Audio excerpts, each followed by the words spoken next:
دفعہ ہم عید کے لیے شہر گئے کاموں کی، تو وہاں ہم نے ایک کھلے میدان میں عید کی نماز پڑھی، یعنی میرے والد صاحب اور دادا جی دونوں نے۔ تو انہیں خطبہ بہت اچھا لگا، لیکن انہیں بعد میں پتہ چلا کہ یہ مولوی صاحب اہل حدیث ہیں، لہذا انہوں نے، وہ خود بتاتے ہیں کہ ہم نے پھر کوئی اور مسجد ڈھونڈ کے دوبارہ عید کی نماز پڑھی۔ آپ کے اساتذہ دین کے ہوں یا دنیا کے ہوں، حفظ کے ہوں، درس نظامی کے ہوں، دیگر جو ہیں مدارس کے، ان میں سے آپ سب سے زیادہ متاثر کس سے ہیں؟ میرے والد صاحب نے ایک دن کہا کہ میں چاہتا ہوں کہ میرے بیٹوں میں سے کوئی اس طرح کا عالم دین بنے جس طرح کے مولانا حبیب الرحمن یزدانی تھے۔ اب یہ ہے کہ یہ سارا آپ کا ادوار جو دور ہے حفظ کا، پھر اس کے بعد درس نظامی کا، پھر مختلف جگہوں پر جانا، علماء کے سے استفادہ کرنا، اور پھر سب کچھ لکھنا، اس میں کوئی مشکل وقت بھی آیا؟ وہ فرماتے تھے کہ پہلے جب کاتب قرآن پاک کی کتابت کرتے تھے نا، تو وہ کوشش کرتے تھے چوتھے، پانچویں، چھٹے پارے سے کتابت شروع کریں۔ اس طرح وہ کر کے آخر تک پہنچاتے اور پہلے سپارے 4-5 بعد میں لکھتے۔ تو انہوں نے فرمایا اس کی وجہ یہ ہے کہ جب بندہ لکھنے لگتا ہے اس کے قلم جو ہے اس کا انداز اور ہے، جب لکھ کے تھوڑا پختہ ہو جاتا ہے آگے جا کے خوبصورت ہو جاتا ہے، اور وہ خوبصورتی اگر شروع میں بھی نظر آئے تو اچھی بات ہے۔ سامعین و سامعات، السلام علیکم ورحمۃ اللہ وبرکاتہ۔ میں ہوں حافظ طلحت الرزام، اور آپ دیکھ رہے ہیں نہا اسٹوڈیو کے ایک فریش بزم علماء ایپیسوڈ، ایک نئے گیسٹ کے ساتھ۔ وہ شخصیت جو کہ ادیب بھی ہیں، مصنف بھی ہیں، مفکر بھی ہیں، خطیب بھی ہیں، اور سب سے بڑھ کے شیخ الحدیث بھی ہیں۔ میری مراد حافظ محمد اسلم شادروی حفظہ اللہ تبارک و تعالی۔ السلام علیکم ورحمۃ اللہ۔ وعلیکم السلام ورحمۃ اللہ۔ شیخ اب خیریت سے ہیں؟ ماشاءاللہ۔ جی الحمدللہ۔ شیخ محترم، حافظ محمد اسلم شادروی، یہ آپ کی جو نسبت ہے یہ شادرہ کی طرف ہے؟ جی جی، شادرہ۔ ٹھیک ہے شیخ محترم، اس کے بعد آپ اپنا کوئی خاندانی پس منظر اور اپنی ذات کا کوئی تعارف کروا دیجئے۔ میری پیدائش 20 اپریل 1974 کو ہوئی ہے۔ خاندانی پس منظر اس اعتبار سے کوئی زیادہ قابل ذکر نہیں ہے کہ ہمارے خاندان میں کوئی نامور عالم دین یا کوئی جماعتی شخصیت یا کوئی ذمہ دار ہوا ہو، یا ہمارا پہلے سے کوئی ادارہ، کوئی مسجد یا مدرسہ ہو۔ ہمارے بڑے جو ہیں وہ محنت مزدوری کرتے تھے، رزق حلال کماتے تھے، لیکن ان میں خاص کوئی علمی تعارف والی شخصیت نہیں گزری۔ ہمارے خاندان میں زیادہ سے زیادہ مجھے یاد پڑتا ہے، مجھے ہی سب سے پہلے اس طرف لگایا گیا الحمدللہ، اور میں نے اس میں کوشش کی کہ محنت کے ساتھ کامیابی حاصل کی جائے۔ تو شیخ یہ شوق آپ کا بذات خود تھا یا کہ دونوں طرف سے تھا، والدین کا بھی اور آپ کا بھی؟ بنیادی بات یہ ہے کہ ہم مسلکاً اہل حدیث نہیں تھے۔ ہمارے دادا جی جو ہیں وہ کاموں کی میں رہتے تھے، اس کے ساتھ ایک گاؤں میں۔ تو میرے والد صاحب بتاتے ہیں کہ ایک دفعہ ہم عید کے لیے شہر گئے کاموں کی، تو وہاں ہم نے ایک کھلے میدان میں عید کی نماز پڑھی، وہ اور ان کے والد صاحب، یعنی میرے والد صاحب اور دادا جی دونوں نے۔ تو انہیں خطبہ بہت اچھا لگا، لیکن انہیں بعد میں پتہ چلا کہ یہ مولوی صاحب اہل حدیث ہیں، لہذا انہوں نے، وہ خود بتاتے ہیں کہ ہم نے پھر کوئی اور مسجد ڈھونڈ کے دوبارہ عید کی نماز پڑھی۔ لیکن اب بعد میں جب آپس میں گفت و شنید ہوتی رہی تو یہ بات ذکر ہوئی کہ وہ مولوی صاحب چاہے اہل حدیث تھے لیکن انہوں نے تقریر بہت اچھی کی۔ وہ تھے مولانا حبیب الرحمن یزدانی، ماشاءاللہ۔ اچھا۔ لہذا میرے والد صاحب نے اور دادا جی نے پھر کئی دفعہ کوشش کی ان کے پاس جا کے جمعہ پڑھا۔ تو یہ کچھ عرصہ وہاں گزرا، پھر یہاں آ گئے، شادرہ میں آ کے مکان بنا لیے۔ میری پیدائش بھی شادرہ میں آ کے ہوئی۔ اچھا، ماشاءاللہ۔ یہاں ہمارے گھر کے قریب ہی ایک مسجد تھی، مسجد اقصی اہل حدیث، وہاں پہ مولانا قاری محمد طیب بھٹوی صاحب حافظہ اللہ امام تھے۔ تو قریب وہی مسجد تھی، نئی آبادی تھی اور کوئی مسجد نہیں تھی، تو پھر ان کے پیچھے نمازیں پڑھتے رہے، لہذا لازماً اس کا اثر ہوا۔ اور پھر اس دوران وہ واقعہ پیش آیا جس میں حضرت علامہ صاحب اور مولانا حبیب الرحمن یزدانی کی شہادت ہوئی۔ تو میرے والد صاحب نے ایک دن کہا کہ میں چاہتا ہوں کہ میرے بیٹوں میں سے کوئی اس طرح کا عالم دین بنے جس طرح کے مولانا حبیب الرحمن یزدانی تھے۔ یعنی کہ شیخ آپ تب تک اہل حدیث ہو چکے ہوئے تھے یا کہ ابھی نہیں؟ نہیں ہوئے تھے اچھا، پھر بھی ایک شوق تھا؟ جی، ایک شوق تھا، ان کی شخصیت سے متاثر تھے، لہذا پھر اس کے بارے میں معلوم ہوا کہ اس کے لیے مناسب یہ ہے قرآن پاک حفظ کیا جائے، اور ایک کورس ہوتا ہے جس کو درس نظامی کہا جاتا ہے، وہ پڑھا جاتا ہے۔ تو والد صاحب نے اپنے بیٹوں میں سے مجھے خاص طور پہ اس کے لیے منتخب کیا۔ حفظ تو میرے بڑے بھائی صاحب نے بھی کیا، چھوٹے نے بھی کیا، لیکن اس کے بعد جو ہے اس سلسلے میں انہوں نے مجھے شامل کیا۔ یہ والد صاحب کا اور دادا جی کا شوق کہہ لیں، دونوں اس میں شامل تھے۔ یعنی کہ زیادہ آپ کا جو دین کی طرف آنے کی اسباب اور وجہ بنی وہ علامہ صاحب یا حبیب الرحمن یزدانی، وہ دونوں کی شخصیت بھی تھی؟ جی جی، اور ان کے بیانات اور ان سے جو تاثر تھا، اثر لیا ہمارے خاندان نے، یہ ایک وجہ بنا۔ تو شیخ محترم، آپ کن کن مدارس سے آپ نے استفادہ کیا، اور کون سے آپ کے بڑے شیوخ تھے جو اساتذہ بنے؟ حفظ قرآن کا سلسلہ جو ہے یہ مدرسہ تجوید القرآن جسے لسوڑے والی کہا جاتا ہے، یہاں پہ 85 تا 87 سالوں میں طے ہوا۔ ان دنوں ہم نام سنتے تھے قاری محمد ادریس عاصم رحمہ اللہ کا، وہ اس سے پہلے وہاں پڑھتے رہے، پھر پڑھاتے بھی رہے، لیکن ان دنوں وہاں نہیں تھے کیونکہ وہ حصول علم کے لیے مدینہ یونیورسٹی گئے ہوئے تھے۔ تو جن دنوں ہمارے حفظ کی تکمیل ہوئی انہی دنوں وہ واپس آ گئے تھے اور انہیں صدر مدرس بنایا گیا تھا۔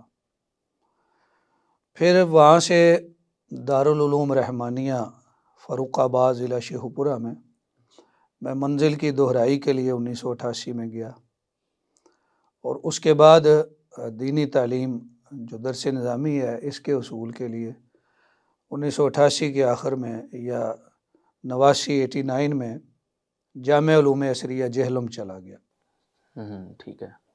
وہاں میں نے اس کو مکمل نہیں کیا کورس کو، کچھ رہتا تھا کہ وہاں سے واپس آ گیا جامعہ اسلامیہ گوجرانوالا، وہاں آ کے میں نے آخری سال پڑھا اور بخاری شریف کی سند حاصل کی۔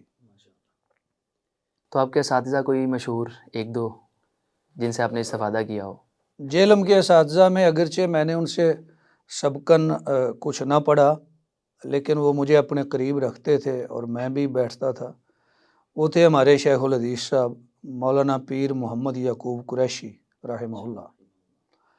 تو ان سے میں نے بہت کچھ سیکھا، اور پھر جامعہ اسلامیہ گوجرانوالا میں جو شیخ الحدیث ہیں اور ماشاءاللہ اب تک باقاعدہ حیات ہیں حفظہ اللہ تعالی، مولانا علامہ فاروق احمد راشدی صاحب، تو میں نے ان سے بہت استفادہ کیا ہے بخاری کلاس میں، اور وہاں سے فراغت کے بعد بھی میرا ان سے مسلسل رابطہ رہتا ہے۔ ماشاءاللہ وہ بڑے قابل مدرس ہیں، علامہ ہیں، مفتی ہیں، شیخ الحدیث ہیں، مولانا ابو البرکات رحمہ اللہ کے جانشین ہیں، اور ان کا جو بخاری شریف کی تدریس کا سلسلہ ہے ماشاءاللہ اب تک جاری ہے۔ اچھا شیخ، یہ جو آپ کے اساتذہ دین کے ہوں یا دنیا کے ہوں، حفظ کے ہوں، درس نظامی کے ہوں، دیگر جو ہیں مدارس کے، ان میں سے آپ سب سے زیادہ متاثر کس سے ہیں، اور پھر یہ متاثر ہونے کی وجہ کیا چیز بنی؟ جیسا کہ میں نے گزارش کی، مولانا پیر محمد یعقوب قریشی رحمہ اللہ بہت نفیس اور بڑے مضبوط علم والے اور صاحب کردار شخصیت تھے۔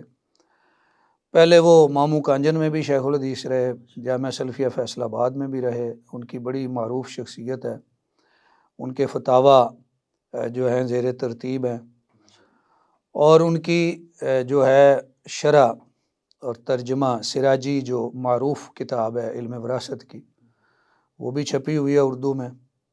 اس کے چھپوانے میں، پھر حضرت شیخ کی سند چھپوانے میں جو ہے میرا کردار تھا۔ میرے ساتھ بڑی شفقت فرماتے تھے۔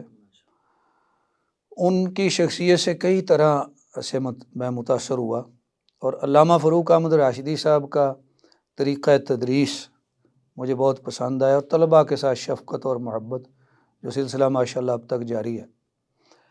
اور اگر اس کے بعد کے اساتذہ کی آپ مجھے اجازت دیں تو بعد میں جب میں نے ایم فل کیا تو ایم فل میں پروفیسر ڈاکٹر شبیر احمد منصوری، ان سے مجھے خاص شغف رہا۔ ماشاء اللہ۔ شیخ ایم فل کہاں سے آپ نے کیا؟ ایم فل میں نے لاہور لیڈز یونیورسٹی سے 2014-15 میں، اور پروفیسر ڈاکٹر حمید اللہ عبد القادر، ان دونوں سے میرا خاص تعلق رہا۔ اور اگر آپ مجھے اجازت دیں کہ 2 اساتذہ میرے ایسے ہیں کہ جن سے میں نے درسن اور ابتدائی زندگی میں کچھ نہیں پڑھا، بعد میں ان سے سیکھا اور بہت کچھ سیکھا، اور انہوں نے مجھے تحریری طور پہ اپنے تلمذ کی نسبت کی اجازت دی۔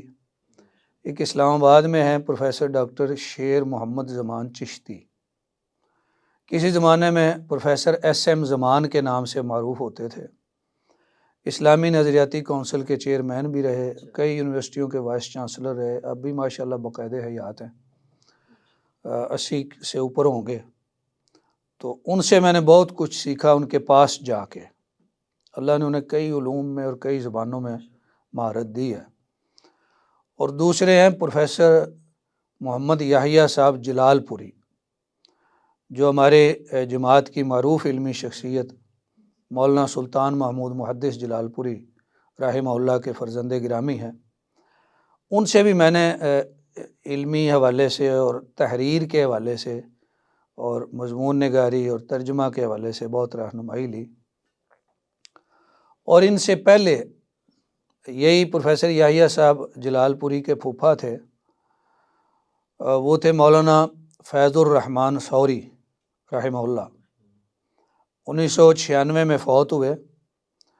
جب فوت ہوئے تو اس سے کچھ عرصہ بعد جولائی 1997 کی 4 اقساط میں ہفت روزہ الاعتصام میں نے ان کی شخصیت پر مضمون لکھا، اور وہ مضمون جو ہے وہ بعد میں 2016-17 میں تقریباً 20 سال بعد کچھ اس میں ترمیم اور کچھ تبدیلی کر کے، شاید اضافہ نہیں کیا، کچھ بعض مقامات پہ تصحیح کی جناب پروفیسر یحییٰ صاحب کے مشورے سے، تو میں نے ان کے اس تذکرے کو کتاب کی صورت میں شائع کر دیا۔ اور حضرت مولانا بہت بڑی علمی شخصیت تھے، تو ان کا تذکرہ جو ہے پڑھنے کے لائق ہے، اور اس حوالے سے چونکہ ان کے کام بہت ہے علمی، اور ان کے علمی کاموں پہ آگے لوگ پھر کام کر رہے ہیں، اس لیے اس حوالے سے لوگ مجھ سے رابطہ کرتے رہتے ہیں ان کی شخصیت کے حوالے سے۔ پچھلے دنوں میرا ہی ایک شاگرد ہے، وہ غازی یونیورسٹی ڈیرہ غازی خان میں مولانا فیض الرحمن ثوری رحمہ اللہ پہ جو ہے اس کا تھیسس ہے ایم فل کا، عبد الرحمن مدنی اس کا نام ہے، وہ کر رہا ہے، اور وہ اس میں جو ہے کچھ معلومات کے لیے میرے پاس آیا، اور میں سمجھتا ہوں کہ انہوں نے اتنے کام کیے ہیں کہ ان پر پی ایچ ڈی بھی کی جا سکتی ہے، اور بعید نہیں کہ کل کو کسی وقت ہو سکتی ہے۔ تو ان سے چونکہ تصنیف و تالیف میں ان کے ساتھ بیٹھتا رہا کافی عرصہ، اور بطور ان کے خادم کے بھی ان کے کام کرتا رہا، پھر میں ان کے گھر بھی ان کے ساتھ جاتا رہا۔ بہاولپور سے آگے اچ شریف ایک قصبہ ہے، اس سے آگے دور علاقے میں ان کا گاؤں تھا، وہاں میں کئی دفعہ ان کے ساتھ گیا۔ بہت بڑی علمی شخصیت تھے، تو ان سے میں نے تحریر اور تصنیف کے حوالے سے بہت کچھ سیکھا ہے۔ تو جن سے میں زیادہ متاثر ہوں مولانا فیض الرحمن ثوری اور علامہ فاروق احمد راشدی، پروفیسر یحییٰ صاحب جلال پوری، ڈاکٹر شیر زمان صاحب، اور کچھ اور شخصیات۔ ماشاءاللہ۔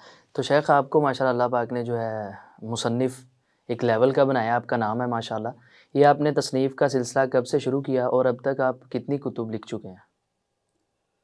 جیسا کہ میں نے ذکر کیا مولانا فیض الرحمن ثوری کا، حضرت مولانا نے ایک ہماری حدیث شریف کی مشہور کتاب ہے السنن الکبریٰ للبیہقی، امام بیہقی کی، اس پر ایک حنفی عالم علامہ ابن ترکمانی نے حواشی لکھے تھے الجوہر النقی کے نام پر.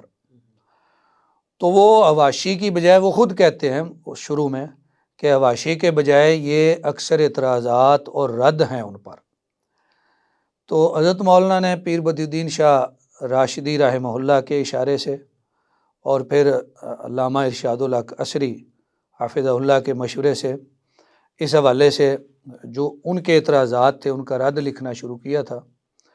تھوڑا کام حضرت پیر صاحب کے پاس کیا وہ سندھ میں ان کے ادارے میں، پھر ادارہ علوم عصریہ میں چند دن رہے، پھر جامعہ علوم عصریہ جہلم میں آ گئے. اس کی لائبریری میں بیٹھ کے انہوں نے سارا کام کیا. وہ جس طرح سنن کبریٰ کی 10 جلدیں ہیں، الجوہر النقی بھی 10 جلدیں ہیں اسی طرح، اور ان کا پورا رد جو ہے وہ پورا 10 جلدوں پہ مشتمل ہے. تو اس میں کافی حصے کی معاونت میں ان کے ساتھ مسلسل کرتا رہا. یعنی کہ آغاز یہ تھا آپ کا معاونت سے؟ جی ٹھیک ہے. اور پھر یہ کہ جہلم میں ہمارے جامعہ سے ایک پرچہ چھپتا تھا، اب بھی چھپتا ہے، ماہنامہ حرمین. میں اس کی مجلس ادارت کا رکن بھی ہوں. اور ان دنوں مولانا اکرام اللہ ساجد کیلانی صاحب اس کے مدیر تھے، اور مدیر بھی تھے، کاتب بھی تھے، بہت معروف شخصیت تھے، اللہ تعالیٰ غریق رحمت فرمائے. تو وہ چونکہ مدیر تھے تو مہینے میں ایک دفعہ آتے جہلم، 2-4 دن وہاں رہتے اور رسالے کے معاملات فائنل کرتے. تو میں ان کے ساتھ اکثر بیٹھا رہتا تھا. تو وہ مجھے بعض خبریں کہہ دیتے کہ آپ فلاں خبر لکھیں، ہم رسالے میں شائع کرتے ہیں، یا بعض مضامین کی تصحیح وغیرہ کہہ دیتے. تو اس سے مجھے رسائل کے کام کا شوق اور تجربہ ہوا، آغاز ہوا. اور تصنیف و تالیف میں جو میں نے حضرت شیخ سوری رحمہ اللہ کی معاونت کی، اور وہ 2-3 سال کا کام تھا، چھوٹا نہیں تھا. اس سے مجھے شوق ہوا اور مجھے تجربہ حاصل ہوا. بعد میں جو آپ نے پوچھا ہے، میرا سلسلہ جو ہے تصانیف کا اسی طرح ہے کہ بعض شخصیات کے حالات زندگی ہیں، ان کو مرتب کر کے شائع کر دیا، وہ تصنیف بن گئی. شیخ آپ نے ایک معذرت میں آپ کی بات ٹوک رہا ہوں، آپ نے حافظ عبداللہ شیخ پوری رحمہ اللہ ان پہ بھی ایک حالات زندگی پہ کتاب لکھی. پھر آپ سننے میں آتا ہے کہ گئے فضیلت الشیخ محدث عبد المنان نورپوری رحمہ اللہ کے پاس بھی، اسی کے سلسلے میں ان کے تاثرات لینے کے لیے. تو واقعہ بھی ایک ہے، وہ ذرا شیئر کر دیں ناظرین کے ساتھ. جیسا کہ میں نے گزارش کی کہ مولانا فیض الرحمان سوری پہ میرا کتابچہ، یہ تو بعد میں چھپا ہے نا، پہلے مضمون تھا. اسی طرح میں نے حافظ عبداللہ صاحب شیخ پوری رحمہ اللہ ہمارے بہت اچھے خطیب تھے جماعت کے، پنجابی کے. تو میرے ساتھ ان کا ایک بڑا خاص تعلق تھا، وہ مجھ پہ شفقت کرتے تھے. تو مجھے اپنی زندگی میں انہوں نے 2-3 دفعہ بعض کام کہے اپنی تقاریر اور خطبات کو مرتب کرنے لکھنے کے حوالے سے، اور یہ بھی کہا کہ آپ میرے ساتھ جایا کریں تو میں اپنی تقریر سے پہلے موقع دیکھ کے آپ کا بیان کروا دیا کروں گا. لیکن بدقسمتی سے میں دونوں کام نہ کر سکا. تو بہرحال جب وہ وفات پا گئے تو چونکہ ان کی میرے ساتھ شفقتیں بہت تھیں، محبتیں تھیں، تو میں نے ضروری سمجھا کہ ان کے حالات مرتب کروں. لہذا میں نے ابتدائی طور پہ ہفتہ روزہ اہل حدیث میں ہی اس پہ مفصل مضمون مرتب کر کے شائع کروایا. ماشاءاللہ. جب وہ مضمون شائع ہو گیا تو حضرت حافظ صاحب رحمہ اللہ کی زوجہ محترمہ اس وقت حیات تھیں. انہوں نے اپنے بیٹوں خاص طور پہ عبد الرحمن صاحب شیخ پوری کے ذریعے سے میرا شکریہ بھی ادا کیا، خدمت کے طور پہ کچھ چیزیں بھی بھیجی جو ان کا حکم سمجھ کے میں نے قبول کر لی. تو بعد میں ان کے بیٹوں نے اس خواہش کا اظہار کیا کہ ہم اس کو کتاب کی صورت میں شائع کریں. تو میں نے اپنے مضمون کو بڑھایا، ہفتہ روزہ اہل حدیث میں اور دیگر رسائل میں اشتہارات دیے، کچھ اور لوگوں نے مضامین بھیجے، تو کتاب کی شکل بن گئی. اب میں نے اس میں چاہا کہ اس میں کچھ نظم کا حصہ بھی ہو جائے.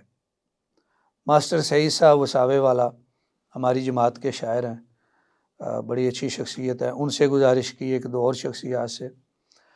فیض الباری کا نقد جو جناب حافظ عبد المنان نورپوری رحمہ اللہ کی طرف سے شائع ہوا ہے، اس کا مقدمہ میں نے دیکھا تو اس میں حضرت حافظ نورپوری نے کچھ اپنا ذکر اور اپنے حالات زندگی کا ذکر، ساتھیوں کا ذکر، وہ عربی نظم میں کیا ہوا ہے. بڑے اچھے اشعار ہیں، پڑھنے کے لائق ہیں، جس سے یہ بھی پتہ چلتا ہے کہ وہ اپنے محنتی اور قابل ساتھیوں کے کس حد تک قدردان ہیں. بالکل. اور جو ہوتا ہے نا کہ معاشرت و منافرت ہوتی ہے، حافظ صاحب اس سے کوسوں دور تھے. تو میں نے ان سے گزارش کی کہ میں نے آپ کے اشعار پڑھے ہیں، تو میں چاہتا ہوں کہ آپ جناب حافظ عبداللہ صاحب شیخ پوری پہ چند اشعار لکھ دیں عربی میں، تاکہ ہم کتاب میں شائع کر دیں. تو ان کی شخصیت کے خوبصورت جو پہلو تھے، ان میں سے ایک بات یہ بھی تھی کہ وہ جو ہے نا بالکل کھلی بات کرتے تھے، واضح لفظوں میں. وہ کہنے لگے کہ لکھنے کے لیے جس طرح کا تعارف ہونا چاہیے اس طرح کا تعارف میرے ذہن میں ان کا نہیں ہے. تو میں نے گزارش کی کہ میرا مضمون جو چھپا ہے میں آپ کو پیش کر دیتا ہوں. انہوں نے کہا جی بھیج دیں. میں نے بھیج دیا. تو انہوں نے کہا کہ اس کی روشنی میں چند اشعار لکھ دیتا ہوں اور فلاں دن تک، فلاں تاریخ تک آپ کو دے دوں گا.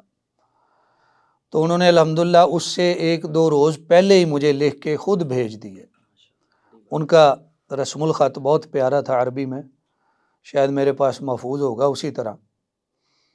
تو اس کے آغاز میں انہوں نے حمد و صلات کے بعد لکھا کہ یہ جو میں لکھ رہا ہوں حافظ محمد اسلم شاہ دروی کا مضمون ہے، اس سے استفادہ کر کے میں حافظ عبداللہ صاحب شیخ پوری کے بارے میں چند اشعار بنا رہا ہوں. تو ماشاءاللہ انہوں نے اشعار ہمیں لکھ کے دیے، کتاب کے آخر میں نے شائع کیے. وعدہ وفائی بھی ان کی ایک خصوصی عادت تھی، جو ہمارے لیے، علماء کے لیے یا زندگی کے ہر شعبے کے لوگوں کے لیے جو ہے بڑی نمونے کی بات ہے، پیروی کی بات ہے کہ ہمیں اس کا لحاظ رکھنا چاہیے. اتنی مصروفیات، اپنی تدریس، خطابت، یہ وہ ہر چیز کے باوجود پھر ایک دن پہلے آپ کہہ رہے ہیں مجھے 2 دن پہلے انہوں نے عنایت کیا. اچھا شیخ محترم، آپ نے بعض کتب ہیں ان کے تراجم بھی کیے ہیں. تو تراجم کرنے کے لیے میں سمجھتا ہوں کہ عربی جو ہے اس پہ عبور حاصل ہونا ضروری ہے. اس کے بعد آپ تبھی کر سکتے ہیں ترجمے وغیرہ جب کہ آپ کو صرف و نحو گرامر کا پتہ ہے. تو اگر ترجمہ کرنا ہو طلباء کے لیے آپ کیا سمجھتے ہیں کہ اگر عربی میں مہارت حاصل کرنی ہو تو کیا کرنا چاہیے اس کے لیے؟ جیسا کہ میں نے گزارش کی کہ میں مولانا فیض الرحمن سوری رحمہ اللہ کے ساتھ بیٹھتا رہا تصنیف و تالیف کے کام میں، اس سے مجھے بہت فائدہ ہوا. ترجمے کا بنیادی طور پہ میرا کوئی شوق نہیں تھا، میں چھوٹے چھوٹے مضامین ہی لکھتا تھا شخصیات پہ. ایک دفعہ اردو بازار لاہور میں بیٹھے ہوئے ایک صاحب نے، ایک دکاندار نے مجھے کہا کہ ہم صحیح بخاری شریف نئی شائع کرنا چاہتے ہیں ترجمے کے ساتھ، نواب وحید الزمان کا ترجمہ. تو ہم چاہتے ہیں کوئی صاحب اس کی عربی مکمل پڑھ دیں، اعراب کی تصحیح کر دیں، کوئی غلطی نہ رہ جائے. اچھا. تو وہ ذمہ داری میں نے لے لی. یہ 1998 کی بات ہے. جب میں نے اسے پورا کر دیا تو انہوں نے کہا، ان کا نام تھا عثمان رشید، پہلے وہ اسلامی اکیڈمی اردو بازار میں کام کرتے تھے یا ان کے مینیجر تھے. پھر انہوں نے خود ہی ایک اپنا الگ سلسلہ قائم کر لیا، اس کا نام رکھا حذیفہ اکیڈمی. تو وہ مجھے کہنے لگے کہ میں چاہتا ہوں کہ مشکوٰۃ شریف کا ترجمہ جو ہے، تراجم ہیں بازار میں بہت، لیکن ہم اپنے ادارے کی طرف سے ایک نیا شائع کریں، اور میں چاہتا ہوں کہ وہ ترجمہ آپ کر دیں. تو میں نے وہ ذمہ داری قبول کر لی. تو پہلا ترجمہ میرا مشکوٰۃ شریف کا انہوں نے 3 جلدوں میں شائع کیا، اور اس پہ انہوں نے اس کے باہر جلد پہ لکھا تھا کمپیوٹر ایڈیشن، کیونکہ کمپیوٹر کتابت کمپوزنگ کے ساتھ مشکوٰۃ شریف کا یہ پہلا ترجمہ تھا. 99 میں یہ چھپ گیا تھا. پھر اس کے بعد جو ہے وہ سلسلہ اور کتابوں کا بھی ہوا. شیخ میں نے آپ سے پوچھا تھا، بڑی معذرت، کہ آپ کی اب تک کتنی کتب جو ہیں وہ شائع ہو چکی ہیں؟ اب میں صحیح تعداد تو نہیں میرے ذہن میں چند نام آپ کو لے دیتا ہوں. اصل میں صحیح تعداد اس لیے ذہن میں نہیں کہ بعض طبع ہو گئی ہیں کتابیں تراجم، اور بعض ابھی طبع نہیں ہوئے. جو طبع ہوئے ہیں ان میں مشکوٰۃ شریف کے بعد، اچھا، سب سے پہلے آپ کی مشکوٰۃ کا جی ترجمہ؟ سب سے پہلے ماشاء مشکوٰۃ اللہ، شریف. مشکاہ شریف کے بعد ہمارے وفاق المدارس السلفیہ کے نصاب میں جو مدارس میں کتاب شامل تھی، کتاب الطہارت، سید سابق کی مصری رحمہ اللہ کی فقہ السنہ کتاب ہے، بڑی کتاب ہے، اس میں سے ایک حصہ ہے کتاب الطہارت۔ وہ ہمارے وفاق کے نصاب میں تھا، ثانویہ عامہ میں، بالکل ابتدائی کلاسوں میں۔ اس کا میں نے ترجمہ کیا حدیبیہ پبلیکیشنز اردو بازار کے لیے۔ پھر انہوں نے مجھے کہا کہ اس کے بعد اگلے کورس میں ہے اسی کتاب کی فقہ سنہ کی کتاب الصلاۃ، اس کا میں نے ترجمہ کیا۔ پھر ان کے کہنے پہ یہ الگ الگ شائع ہوئے۔ اسی سلسلے میں اس سے اگلے درجے میں شہادت عالیہ میں کتاب ہے، اس کو کتاب الزواج کہتے ہیں، تو چھوٹا سا، چونکہ زواج شادی کے معنی میں ہے اور اس میں نکاح و طلاق دونوں کتابیں ہیں، ٹھیک ہے، تو باہر چھوٹا سا عنوان مؤلف نے دیا تھا اس کے شروع میں نظام الاسرہ، تو میں نے اس کا ترجمہ کر کے اسی کو کتاب کا ترجمے کا نام دے دیا خاندانی نظام۔ وہ کتاب خاندانی نظام کے نام سے چھپی۔ تو یہ تراجم ہوئے۔ پھر اس کے بعد الوجیز فی اصول الفقہ ہمارے نصاب میں اب بھی ہے، ہمارے وفاق کے نصاب میں بھی، دیگر کئی وفاقوں میں بھی۔ بڑے اعزاز کی بات ہے ماشاءاللہ، نصاب میں، اور بچے وہ دین کے طلباء جو ہیں مدارس میں پڑھ رہے ہیں الحمدللہ، اللہ آپ کے لیے اس کو نافع بنائے۔ تو کئی مدارس جو ہیں، خاص طور پہ جو ہمارے بنات کے مدارس ہیں طالبات کے، وہ تو پڑھاتے ہی اردو والی کتابیں ہیں، کیونکہ وہ اس میں آسانی سمجھتے ہیں۔ یہ ترجمہ میں نے کیا، شائع ہو گیا۔ پھر ہماری ایک بڑی معروف کتاب ہے جس کے بہت سے علماء اپنی تحریر اور تقریر میں حوالے دیتے ہیں، اس کا نام ہے اغاثۃ اللہفان، علامہ ابن قیم رحمہ اللہ کی بڑی کثیر جو ہے منافع پہ مشتمل، فوائد پہ مشتمل کتاب ہے۔ میں نے اس کا ترجمہ کیا، اور پچھلے دنوں مکہ مکرمہ میں ہمارے ہندوستانی ایک عالم علامہ عزیر شمس رحمہ اللہ وفات پا گئے، تو عمرے کے 2 اسفار میں میری ان سے ملاقاتیں ہوئیں، پھر میرا ان سے فون پہ بھی رابطہ رہتا تھا، چونکہ کتابوں کے حوالے سے ان کی معلومات بہت وسیع تھیں، تو ان سے بھی میں نے مشورہ کیا۔ انہوں نے کہا جی یہ کتاب بہت نفع مند ہے اور اس کا ترجمہ نہیں ہوا۔ انہوں نے بتایا کوئی 150 سال پہلے بریلی میں ایک اہل حدیث عالم تھے، بریلی شہر میں، انہوں نے اس کتاب کے ایک حصے کا ترجمہ کیا تھا اور اس وقت شائع ہوا تھا۔ مکمل ترجمہ کسی نے نہیں کیا، اگر کیا بھی ہے تو شائع نہیں ہوا، ہم نے نہیں دیکھا۔ تو میں نے الحمدللہ وہ ترجمہ لکھا مکمل، اور وہ شائع مکتبہ اسلامیہ نے کیا۔ اس کے علاوہ جو ہے دارالابلاغ سے ایک عربی کتاب موجبات الجنہ فی ضوء السنہ، جنت واجب کرنے والے اعمال حدیث شریف کی روشنی میں، اس کا نام رکھا جنت کی تلاش۔ دارالابلاغ کے ذمہ دار ہیں جناب طاہر نقاش، انہوں نے اس کتاب کو شائع کیا، اور وہ شیخ عبداللہ بن علی الجعیسن کا رسالہ تھا۔ اور پہلی دفعہ جب میں نے عمرے کا سفر کیا تو ان کا نمبر کہیں سے ملا، مکہ مکرمہ میں میری ان سے بات چیت بھی ہوئی، اور وہ بڑی خوبصورت کتاب ہے۔ بعض اداروں نے، طاہر نقاش صاحب کے بقول، فیمس بھی ہے جنت کی تلاش، تو آپ کو اردو بازار میں بڑی نظر آئے گی۔ طاہر نقاش صاحب کے اس کا بھی بقول، شیخ آپ نے ترجمہ کیا؟ جی میں نے ترجمہ کیا۔ طاہر نقاش صاحب کے بقول بعض اداروں نے وہ ہزاروں کی تعداد میں چھپوا کے فری بھی تقسیم کی، اور طاہر نقاش صاحب کے لیے میں نے اور بھی بعض کتب کے تراجم کیے جو شائع نہ ہو سکے۔ شائع ہونے والیوں میں بعد میں ابھی جو وفاق المدارس نے آخری کلاسز میں تفسیر کا جو نصاب لگایا وہ ہے تفسیر فتح القدیر۔ اس کے 3 حصے ہیں۔ پہلا حصہ ہے سورۃ نور، احزاب، سورہ محمد، سورہ فتح اور سورۃ الحجرات، تو یہ میں نے ترجمہ کیا ہے، اور اس کا نام رکھا ہے منتخب صورتیں، مکتبہ اسلامیہ نے شائع کیا۔ دوسرا ہے 29واں پارہ مکمل، اور تیسرا ہے 30واں پارہ مکمل۔ تو یہ تینوں الگ الگ شائع ہو گئی ہیں گزشتہ کچھ عرصہ میں، اور جو کچھ غیر مطبوعہ ہیں ان میں وہی جنہوں نے مشکاہ شریف کا مجھ سے ترجمہ کروایا تھا انہوں نے مجھ سے المنجد کا بھی ترجمہ کروایا تھا، المنجد فی اللغہ کا، لیکن وہ شائع نہ ہو سکا۔ اسی طرح مکتبہ سلفیہ کے مدیر جناب حافظ احمد شاکر حافظہ اللہ، جو مدیر مسئول ہیں ہفت روزہ الاعتصام کے، انہوں نے مجھے سعودی عرب سے ایک کتاب لا کے دی، فتاوی علماء البلد الحرام۔ تو بلد حرام مکہ شریف یا سعودی عرب کے علماء کے فتاوی، وہ تقریباً 3000 صفحات کی کتاب تھی۔ تو میں نے اس کا مکمل ترجمہ ان کو کر کے دیا، لیکن شائع نہ ہو سکا۔ وہ کتاب بہت عمدہ ہے، اور میں نے عمرے کے اسفار میں اور بعض جگہوں پہ بھی دیکھی ہے، اس کا انگریزی ترجمہ بھی ہو گیا ہے، اور اس کا جو عربی نسخے اب بعد میں چھپے ہیں ان کے بیک ٹائٹل پہ اس میں لکھا ہوا ہے کہ اس کا اردو ترجمہ بھی عن قریب شائع ہوگا۔ اسی طرح انہوں نے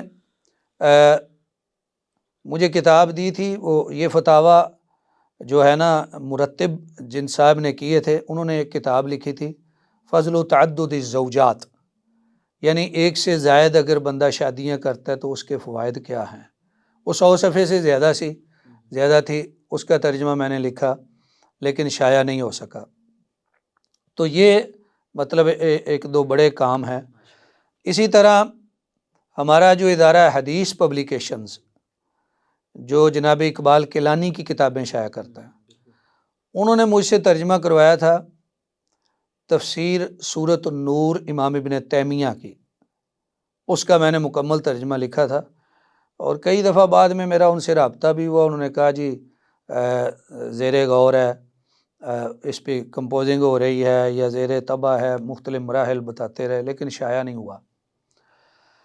اسی طرح کوئی 2-3 سال پہلے کراچی کے مفتی منور ذکی نے، معروف شخصیت ہیں کراچی میں گیا تھا جامعہ ستاریہ میں 2018 یا 17 میں درس صحیح بخاری شریف کے لیے، بخاری شریف کی آخری حدیث کے درس کے لیے اور سیرت امام بخاری کے بیان کے لیے۔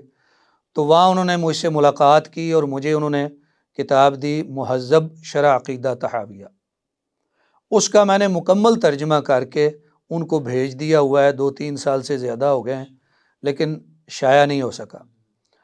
شائع ہونے والوں میں آخر میں ایک چیز مجھے اور یاد آ رہی ہے، وہ ہے جامعہ علوم عصریہ جہلم کے رئیس جو میرے استاد بھی ہیں حافظ عبدالحمید عامر حافظہ اللہ، انہوں نے مجھے شارجہ کے جو موجودہ بادشاہ ہیں ڈاکٹر سلطان بن محمد القاسمی، ان کی خود نوشت سوان حیات دی، 4 جلدوں میں ہے۔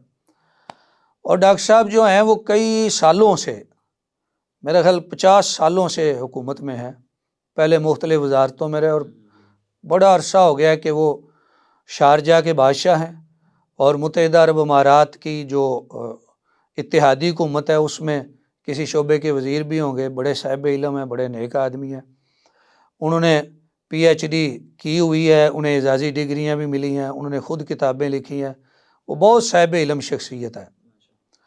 تو انہوں نے اپنے حالات لکھے ہیں، اس میں شارجہ اور UAE کا اتحاد کب قائم ہوا سارا کچھ لکھا ہوا ہے، اور اپنے غیر ملکی اسفار، دورے اور ان کا پاکستان آنا، مختلف ادوار ہیں۔ ایک دورے میں وہ جب آئے تو جامعہ علوم عصریہ جہلم کی مسجد کی انہوں نے بنیاد رکھی، اور جامعہ لاہور الاسلامیہ میں بھی آئے۔ تو اس طرح اس میں انہوں نے دنیا کے مختلف ممالک کے دورے لکھے ہیں، اور بڑی وسیع اور انٹرنیشنل سطح کی معلومات ہیں اللہ پائے کی۔ تو وہ 4 جلدیں تھیں چھوٹی چھوٹی، تو محترم حافظ صاحب نے فرمایا کہ ان کا ترجمہ نہیں ترجمانی کرنی ہے، تو میں نے اس کی ترجمانی کی، اور اختصار بھی انہوں نے کہا تھا۔ تو وہ 1 جلد میں بڑی خوبصورت کتاب 8 پیپر پہ اب چھپی ہے، دارالسلام نے اس کو چھاپا ہے، اور اس کا نام ہے بیان زندگی، کالے رنگ کا اس کا ٹائٹل ہے اور کور ہے، بڑی خوبصورت کتاب ہے۔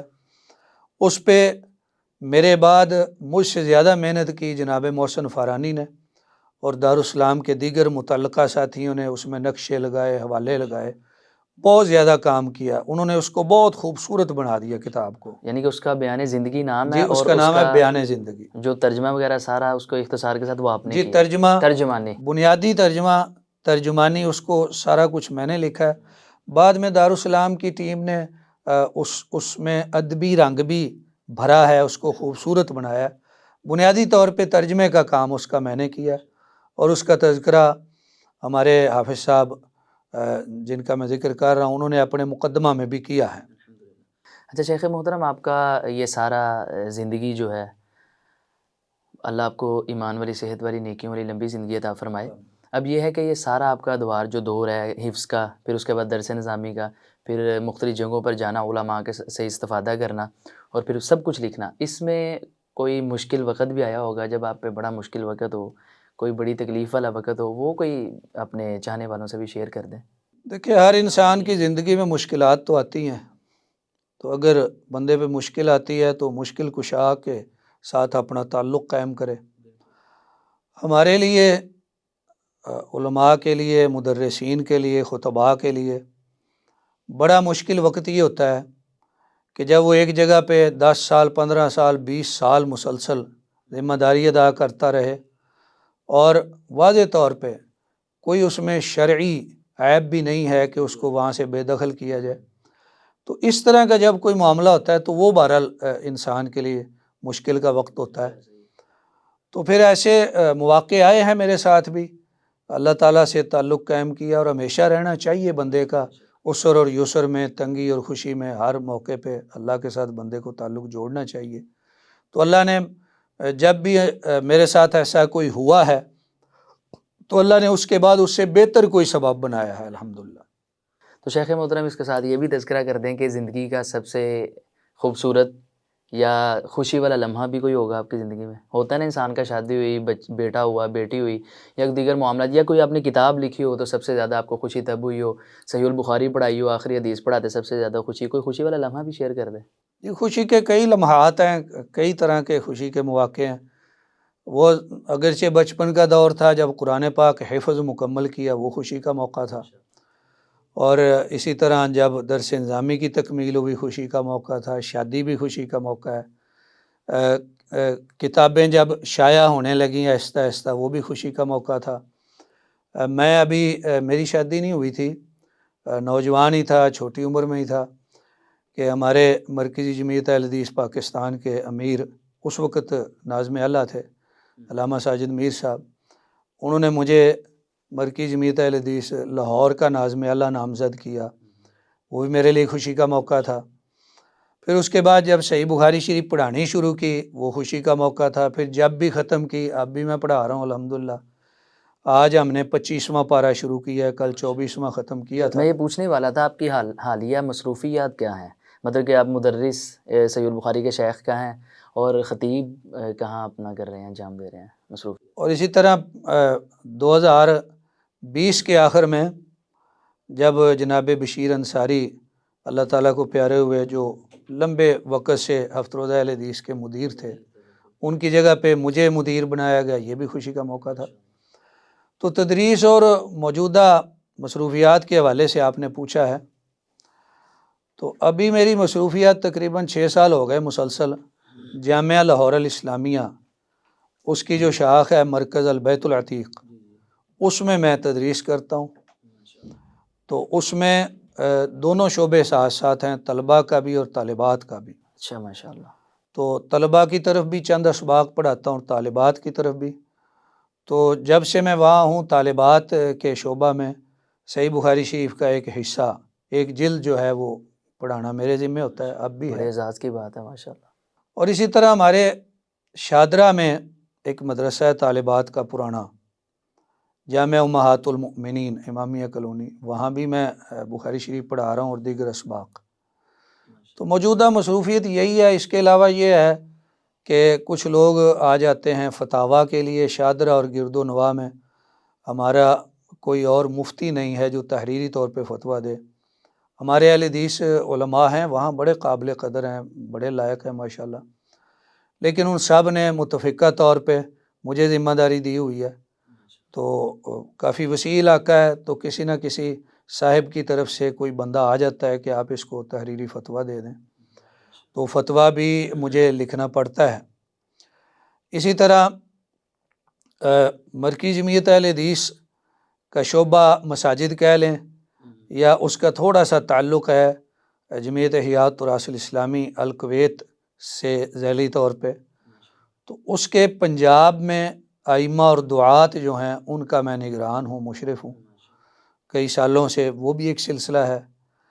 تو اس طرح مختلف سلسلے ہیں، اور دو کام جو ہیں تحریری، بلکہ 2 سے زیادہ ہیں جو میرے پاس پڑے ہوئے ہیں لائن میں کہ آپ ان کا ترجمہ کریں، اور ایک تصنیف کا کام ہے وہ رکا ہوا ہے۔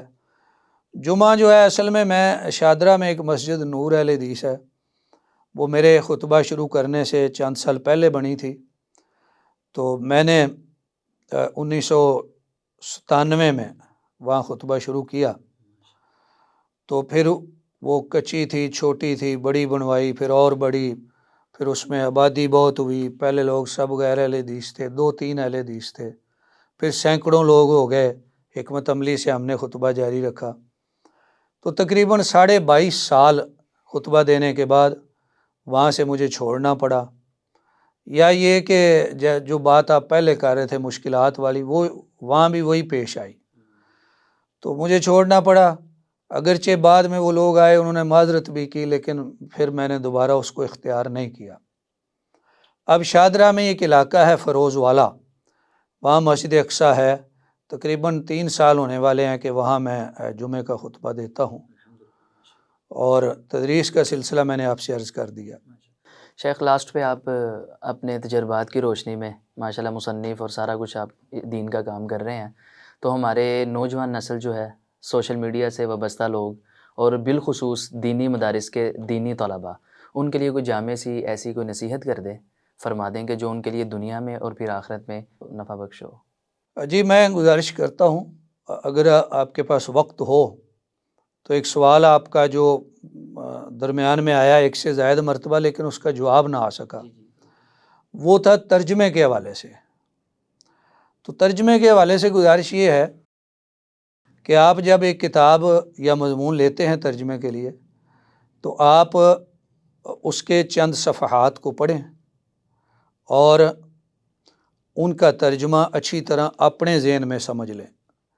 ایک فصل یا ایک بات، ایک پیرا، ایک مضمون جہاں تک چل رہا ہے، 1 صفحہ ہو، 2 صفحے ہوں، 3 صفحے ہوں، ان کو آپ پڑھتے جائیں، اچھی طرح حل کرتے جائیں۔ اس حل میں جو ہے جو لغت کی کتابیں ہیں ان سے آپ مستغنی نہیں ہو سکتے، کسی طرح بھی بے پرواہ نہیں ہو سکتے، تو آپ عربی کی بڑی کتابیں بھی رکھیں، لسان العرب ہے، اور اس طرح کی القا جو ہے تاج العروس ہے، لیکن جو لغت کی کتابیں عربی اردو والی ہیں وہ بھی اپنے پاس رکھیں۔ اب پچھلے کچھ عرصہ میں کچھ ایسی کتابیں آئی ہیں جس میں عربی سے اردو، اور کچھ آئی ہیں اردو سے عربی، وہ بھی ہونی چاہیے، اور اسی طرح بعض کتابیں آئی ہیں کہ جن میں عربی کے ضرب الامثال اور محاورات کے ترجمے ہیں۔ مولانا وحید الزمان قاسمی کرانوی جو ہیں، انہوں نے یہ سارے سلسلے چھوٹے چھوٹے بنائے ہیں اور بڑے مفید ہیں، وہ بندے کے پاس ہونے چاہیے، اور لازمی طور پہ غور کر لے کہ راغبہ یرغبو کے بعد اگر ان آ رہا ہے تو میں نے ترجمہ بے رغبتی کرنا ہے، اگر فی آ رہا ہے تو رغبت کرنا ہے۔ یہ جو افعال یا الفاظ ہوتے ہیں اور ان کے آگے جو حرف ہے جس کو ہم صلہ کہتے ہیں، اس کے حساب سے بسا اوقات معانی بدلتے ہیں اور بالکل الٹ ہو جاتے ہیں، کدھر کس کا ترجمہ کہاں پہ کرنا ہے اور کیسے کرنا ہے، وہ سارا مائنڈ میں ہونا یہ چاہیے، سارا ذہن میں ہونا چاہیے، پھر آپ ترجمہ کریں۔ اور اگر آپ کو شرح صدر نہیں ہو رہا تو کوئی حرج نہیں، اپنے سے کسی بڑے عالم سے، کسی استاد سے رہنمائی لے لیں۔ آج کل تو بہت آسان ہے، آپ فون کر لیں، کسی کو لکھ کے واٹس ایپ پہ بھیج دیں، وہ آپ کو بھیج دیں، وائس میسیج کر لیں یا کسی طرح کر لیں۔ تو جب تک آپ خود مطمئن نہیں ہوتے اس وقت تک ترجمہ نہ کریں۔ اسی طرح ایک بات جو مجھے حافظ احمد شاکر صاحب نے سمجھائی تھی، وہ فرماتے تھے کہ پہلے جب کاتب قرآن پاک کی کتابت کرتے تھے نا، تو وہ کوشش کرتے تھے چوتھے، پانچویں، چھٹے پارے سے کتابت شروع کریں۔ اس طرح وہ کر کے آخر تک پہنچاتے اور پہلے سپارے 4-5 بعد میں لکھتے۔ تو انہوں نے فرمایا اس کی وجہ یہ ہے کہ جب بندہ لکھنے لگتا ہے اس کے قلم جو ہے اس کا انداز اور ہے، جب لکھ کے تھوڑا پختہ ہو جاتا ہے آگے جا کے خوبصورت ہو جاتا ہے، اور وہ خوبصورتی اگر شروع میں بھی نظر آئے تو اچھی بات ہے، فرسٹ امپریشن از دی اور لاسٹ۔ اگر شروع میں اس نے ایسا شروع کیا کہ وہاں اس کا خط پختہ نہیں تھا یا قلم رواں نہیں ہوا، رسم الخط اس کا مضبوط نہیں ہوا، نکھار نہیں آیا۔ شروع میں نکھار نہیں آیا، تو شاید دیکھنے والے کو اچھا نہ لگے۔ تو ترجمے کے حوالے سے میں یہی گزارش کرتا ہوں کہ آپ پہلی فصل یا باب یا کوئی 10، 15، 20 صفحے، اور اگر بڑی کتاب ہے تو 100 صفحہ چھوڑ دیں، آگے سے کریں۔ آپ کا قلم، ترجمہ، ترجمانی، مفہوم سمجھنا، سمجھانا جب رواں ہو جائے گا تو پھر آپ شروع والا حصہ کر دیں، تاکہ آپ نے جب شروع والا حصہ بعد میں کیا ہے تو پڑھنے والے نے وہ کتاب شروع سے شروع کرنی ہے نا، اس کو شروع سے ہی خوبصورت نظر آئے اور اچھا تاثر اس کے ذہن میں آئے۔ جیسے آپ نے وہ انگریزی کی بات بتائی ہے کہ پہلا تاثر جو ہے وہی آخری ہوتا ہے، لہذا یہ بھی ایک طریقہ ہے جس کو ملحوظ رکھنا چاہیے، اور اللہ تعالیٰ سے مدد کا تو ہر دم بندے کو خواستگار ہونا چاہیے۔ نصیحت کی جو آپ نے بات کی، تو نصیحت کے حوالے سے سب سے بڑی بات یہ ہے کہ انسان اس بات کو اپنے ذہن میں بٹھا لے، میں ہوں یا آپ ہیں، سوشل میڈیا والے، زندگی کے کسی شعبے کے بھی لوگ ہیں، ہر بندے کو ذہن میں یہ بات بٹھانی چاہیے کہ میری زندگی ایک فانی ہے اور اللہ تعالیٰ نے مجھے بھیجا ہے، جس نے بھیجا ہے اس نے بلا بھی لینا ہے، تو جب تک اس نے چاہا ہم نے رہنا ہے، جب اس نے بلایا چلے جانا ہے، یہاں کسی نے ہمیشہ نہیں رہنا۔ جس طرح کی مرضی شخصیت ہو جائے، جتنی مرضی آپ کی اتھارٹی ہو، حیثیت ہو، مال ہو، دولت ہو، عہدے ہوں، عزت ہو، شہرت ہو، تو جب جانا ہے یہاں سے تو ضرور جانا ہے، لہذا ہمیں کوشش کرنی چاہیے کہ اس وقت کے لیے جو آخری اور دائمی اور ہمیشہ کی زندگی ہے اس کے لیے ہم ضرور کوشش کریں۔ دنیا میں رزق حلال کمانے سے غافل نہ ہوں، سستی نہ کریں، پوری کوشش کریں، پوری محنت کریں۔ گداگری اسلام کو پسند نہیں، ہاتھ پھیلانا پسند نہیں۔ تدریس ہو، خطابت ہو، آپ تالیف و تصنیف ہو، کوئی بھی ہو، آپ جس شعبے میں اس میں پوری مہارت حاصل کریں۔ کیوں آپ کسی کے محتاج رہ کے، نیچے نیچے رہ کے سہارے ڈھونڈیں اور سہاروں کے ذریعے آگے؟ آپ اپنی صلاحیت پوری جو ہے وہ اس میں لگائیں اور پورے اس میں کمال حاصل کریں۔ اس سے یہ ہوگا، جیسے وہ پہلے حوالہ گزرا کہ مشکل ادوار آتے ہیں، ان میں ایک یہ ہوتا ہے کہ آپ ایک جگہ پہ کئی سالوں سے ہیں، وہاں سے آپ کو جانا پڑا۔ تو جب آپ کی یہ صلاحیت ہوگی کہ آپ اپنے فن میں کامل ہیں، تو آپ کے لیے انشاءاللہ یہ مشکل نہیں ہوگی کہ جب میں یہاں سے گیا پھر کیا ہوگا، آگے انشاءاللہ اللہ تعالیٰ اس سے بہتر آپ کو مقام دیں گے۔ تو اپنے فن میں، اپنے شعبے میں پورے اخلاص کے ساتھ محنت کریں، جس فن میں بھی میں ہوں یا آپ ہیں، پورے اخلاص سے محنت کریں، کمال حاصل کرنے کی کوشش کریں، اور اس بات کو ہم کبھی نہ بھولیں کہ یہ زندگی بہرحال عارضی ہے، ختم ہو جانے والی ہے، پروردگار عالم کے پاس ہم نے جانا ہے جس نے بھیجا ہے، وہاں جا کے کیا کام آئے گا اس کے لیے ہم زیادہ کوشش کریں۔ اللہ تعالیٰ مجھے اور آپ کو توفیق عطا فرمائے۔ بہت بہت شکریہ، جزاکم اللہ خیرہ شیخ، اللہ آپ سے راضی ہو۔ آپ کی تصانیف اور آپ کے دروس جو بھی کوششیں کاوشیں دین کے لیے ہیں، اللہ پاک اس کو آخرت میں آپ کے لیے نفع مند بنائے۔ بہت شکریہ۔ میں یہ پھر بات دہراتا ہوں کہ آج کے دور میں سب سے قیمتی جو انسان کے پاس چیز ہے وہ وقت ہے، آپ نے ہمیں وقت دیا ہے، اللہ آپ سے خوش ہو، راضی ہو۔ ناظرین ادھر ہمیں دیجیے اجازت، انشاءاللہ نیکسٹ ایپیسوڈ کے ساتھ ایک نئے مہمان کے ساتھ حاضری ہوگی۔ تب تک کے لیے اپنا خیال رکھیے، جزاکم اللہ خیرہ، والسلام علیکم ورحمۃ اللہ وبرکاتہ۔